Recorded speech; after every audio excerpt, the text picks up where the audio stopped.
Some films get banned because they broke the law. Some get banned because they made the wrong people uncomfortable. And some get banned because the people in charge of deciding what an audience could handle looked at what was on screen and concluded correctly that they had no framework for processing it and no appetite for building one. The 1970s produced more banned films than any other decade in cinema history, not because filmmakers were more reckless, because the systems designed to stop them were briefly, historically, insufficient, and a generation of directors walked through the gap before anyone rebuilt the walls. 8 films, 8 different reasons a government, a studio, or a customs agent decided the public could not be trusted with what was on the screen. By the end of this list, we get to the film whose director lost his right to vote for 5 years, sentenced by a court for making it in the country where he was born. Cruising 1980, directed by William Friedkin.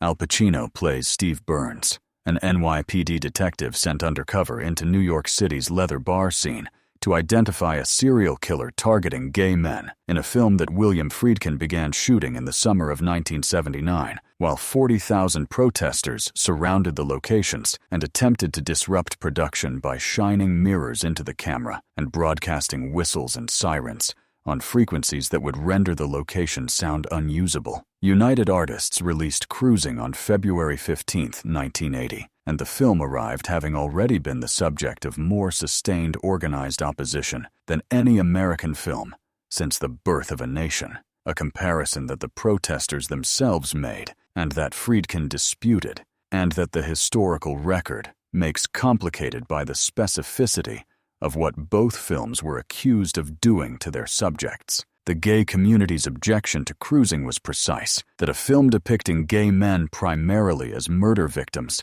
and sexual deviants, made without consultation with the community being depicted, using the community's actual spaces and actual people as backdrop and atmosphere, constituted a harm that the film's artistic merit could not offset. Friedkin maintained that the film was a thriller about identity and not a documentary about gay life. Both positions were correct, and the correctness of both simultaneously was the argument the film was actually making, which neither side found acceptable. The version released theatrically was edited from a longer cut after the MPAA indicated that the unedited version would receive an X rating. Approximately 40 minutes of footage was removed, footage that Friedkin has described in interviews as the material most central to the film's argument about the relationship between the undercover assignment and Burns's sense of self. The removed footage has never been restored.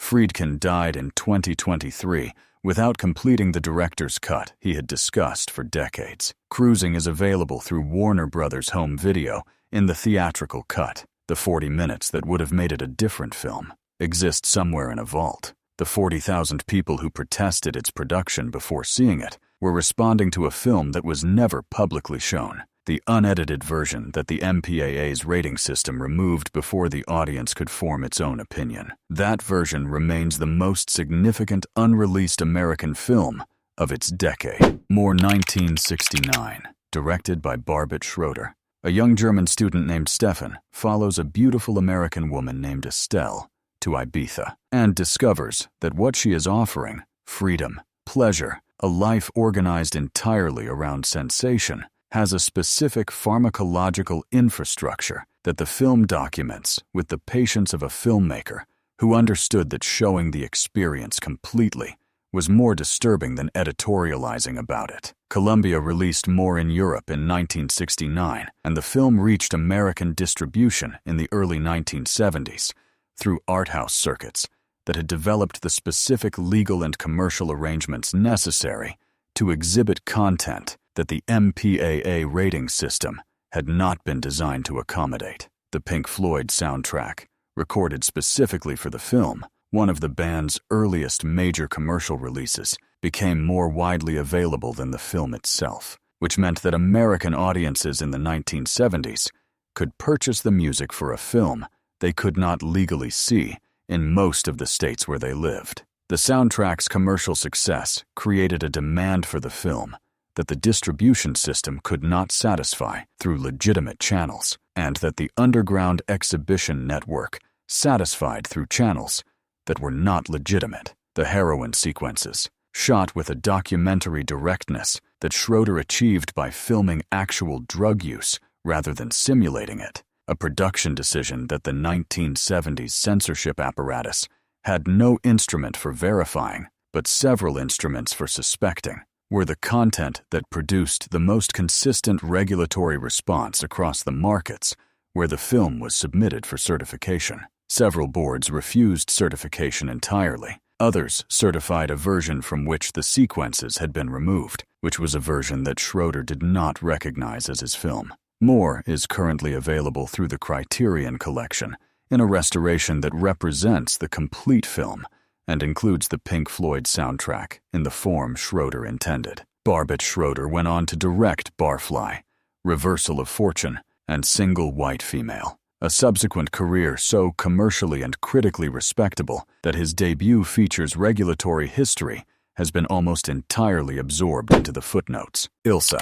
She Wolf of the SS 1975, directed by Don Edmonds. Diane Thorne plays Ilsa, commandant of a Nazi medical experimentation camp who conducts experiments on prisoners and maintains a specific personal protocol regarding the male prisoners assigned to her quarters, in a film that the West German government banned immediately and completely upon its attempted distribution, that the Australian Classification Board refused to certify for any exhibition, and that the Canadian Customs Authority seized at the border with a consistency that made the seizure effectively a distribution strategy. Don Edmonds made Ilsa She Wolf of the SS on the standing sets of Hogan's Heroes. The CBS sitcom had recently concluded its run, and the sets were available, which is a production detail so specific to the 1970s American exploitation industry that no subsequent era of filmmaking could have produced it. The budget was approximately $150,000. The film was shot in 9 days. It was banned in more countries than most films, with budgets 100 times larger. The West German ban was total and immediate. The country's censorship board reviewed the film and determined that its depiction of Nazi medical experimentation as entertainment constituted a violation of the dignity of the victims that no artistic framework could justify. That determination has never been reversed. Ilsa She Wolf of the SS remains prohibited in Germany. Every subsequent film in the franchise, there were 3, was banned in Germany on the strength of the original prohibition without requiring individual review. The film circulated in the United States through the Grindhouse circuit, and subsequently through VHS, in copies whose quality declined with each generation of dubbing, which gave the material a degraded texture that paradoxically enhanced its underground reputation. It is currently available through Anchor Bay, in a restoration that several of the countries that banned it have declined to reconsider. Emmanuelle, 1974. Directed by Just Jekin. A French diplomat's wife named Emmanuelle travels to Bangkok and begins a sexual education conducted by a series of people who understand that what she has been told about desire is insufficient and are willing to demonstrate the insufficiency with a patience and a thoroughness that 37 national censorship boards found collectively intolerable. Columbia Pictures released Emmanuelle in France in June 1974, and the film ran at the same Paris theater for 11 consecutive years, a theatrical run so extended that the marquee became a landmark, and tourists photographed it as documentation of a city's relationship to its own appetites. The international distribution history is a map of the 1970s global censorship apparatus, seized at American customs multiple times before receiving limited legitimate release, banned outright in Malaysia and Singapore, where it remains prohibited, cut by varying degrees in the United Kingdom, Australia, and Canada, and distributed in the United States primarily through the Underground Theater Network, that had developed infrastructure for moving prints across state lines without encountering the local ordinances that would have stopped them. The film is not, by the standards of what was being produced in the same period, extreme. What made it threatening to censorship boards across 37 countries was not its content, but its tone. The complete absence of consequence, the treatment of pleasure as a legitimate organizing principle for a woman's life, the refusal to punish Emmanuelle for any of her choices in the manner that the moral frameworks of 37 governments required. Emmanuelle spawned a franchise of sequels, softcore television series, and streaming adaptations that continue to the present. The original film is available through home video in multiple cuts, depending on territory. The 11-year Paris theatrical run remains the record for continuous exhibition of a French film in a single theater. Swept Away, 1974, directed by Lena Wertmuller, a wealthy Milanese communist, played by Mariangela Milato, with the specific arrogance of a woman who has never been required to consider whether her politics apply to her own behavior, is stranded on a Mediterranean island with a Sicilian deckhand she has spent the entire yacht voyage humiliating, and the power dynamic inverts with a completeness that neither the left nor the right of the Italian political spectrum found acceptable. Warner Brothers released Swept Away in the United States in 1975, and the film was simultaneously attacked by feminist critics who found its depiction of sexual violence as liberation reactionary, by conservative critics who found its Marxist framing offensive, and by Italian censors who found the combination of both sufficiently destabilizing to warrant restriction. Wertmuller intended all three responses and had designed the film to produce them. Her argument was that a work capable of offending every ideological position with equal precision had located something true that ideology was systematically preventing its adherents from seeing. The argument is more interesting than the film's current reputation suggests, which is the specific fate of provocations that succeed so completely at provoking that the provocation becomes the entire conversation. The power reversal sequence, the point at which the deckhand's accumulated humiliation converts into something the film presents as both liberation and violation, is the scene that produced the most sustained critical disagreement, and that Wertmuller refused to contextualize in interviews, maintaining that the disagreement was the correct response. Swept Away was remade in 2002 by Guy Ritchie, with Madonna in the lead role, which is the kind of remake decision that explains why some films are better served by their bans than by their rehabilitations. The original is available through home video in a subtitled version that represents the complete film. The Night Porter, 1974, directed by Liliana Cavani, a former Nazi SS officer working as a hotel porter in 1957. Vienna encounters a woman who was his prisoner in a concentration camp 12 years earlier, and the relationship they resume in the hotel is the film that the critical establishment in 1974 concluded should not exist. Dirk Bogarde and Charlotte Rampling play the former captor and prisoner with a commitment to the film's central proposition that the critical reception consistently refused to engage with, that the psychology of extreme captivity produces attachments that the moral vocabulary available to survivors does not adequately describe.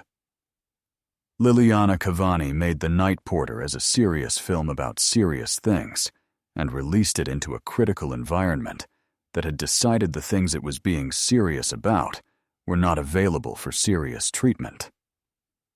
The condemnation was international. The film was banned or restricted in multiple markets, refused certification in others, and greeted in the American press with a level of moral outrage that guaranteed the audience it was trying to prevent. the specific images that produced the bans, rampling in SS regalia performing for the camp guards, the recreation of that performance in the hotel, were the images that the film's argument required and that the censor's argument could not accommodate, without conceding that the film had an argument worth engaging. The Night Porter is available through Criterion in a restoration. The critical reassessment that has accumulated around it since 1974 has not resolved the argument the film was making. It has simply shifted who is making it and from which position. Last Tango in Paris, 1972, directed by Bernardo Bertolucci. Marlon Brando plays a middle-aged American in Paris who begins an anonymous sexual relationship with a young French woman in an empty apartment. No names, no histories, no context outside the four walls. And Bertolucci filmed what followed with a documentary commitment to discomfort that the Italian government treated as a criminal act. United Artists released Last Tango in Paris in the United States in October 1972, and the film was immediately seized by Italian authorities, who prosecuted Bertolucci for obscenity under laws that had not been used against a filmmaker of his stature since the post-war period. The conviction was real. Bertolucci received a suspended sentence and lost his right to vote for 5 years, a punishment the Italian state imposed on a director whose previous film had won the Palme d'Or at Cannes. The specific sequence that produced the prosecution was not the most explicit in the film. It was the most psychologically disturbing, a scene that used physical humiliation as a mechanism for emotional revelation in a way that the court determined constituted obscenity, regardless of artistic intent. All prints of the film were ordered destroyed in Italy. The order was not fully complied with. The butter scene is the one everyone discusses. The ending is the one that stays. Brando improvised most of his dialogue, a fact that Bertolucci confirmed, and that Brando subsequently disputed in terms that suggested the improvisation had cost him something he had not agreed to pay. Last Tango in Paris is available through MGM Home Video in a restoration that represents the complete film. The Italian conviction was overturned on appeal in 1987. Bertolucci died in 2018, having never fully resolved his public account of what the production had required from its cast. Last Tango in Paris was prosecuted by the country that produced it. The Wicker Man was suppressed by the studio that financed it, buried so thoroughly that the original negative spent decades under a motorway, while the film built a cult reputation from prints that should not have existed. The banned films found their audiences through underground theaters, through VHS copies that degraded with each generation of dubbing, through art house circuits that had learned to navigate the specific geography of what each jurisdiction had decided was impermissible. The audience that the censors were protecting received the films anyway. Later, in worse conditions, with less context, and with the specific additional interest that suppression reliably generates in any population that has been told something is not available to them. The 40 minutes that were cut from Cruising before release are sitting in a vault somewhere. Bertolucci's conviction was overturned after 15 years. The Wicker Man's original negative is under a motorway. The Night Porter is in the Criterion collection. None of these outcomes were what the people doing the banning intended, which is the one consistent result that 5 decades of film censorship has reliably produced. What I want from you is the one on this list that surprised you most, not the content, the story behind the ban. Leave it in the comments. Like and subscribe. Next time we go into the films that the censors almost stopped and didn't, and what got through in the version that survived.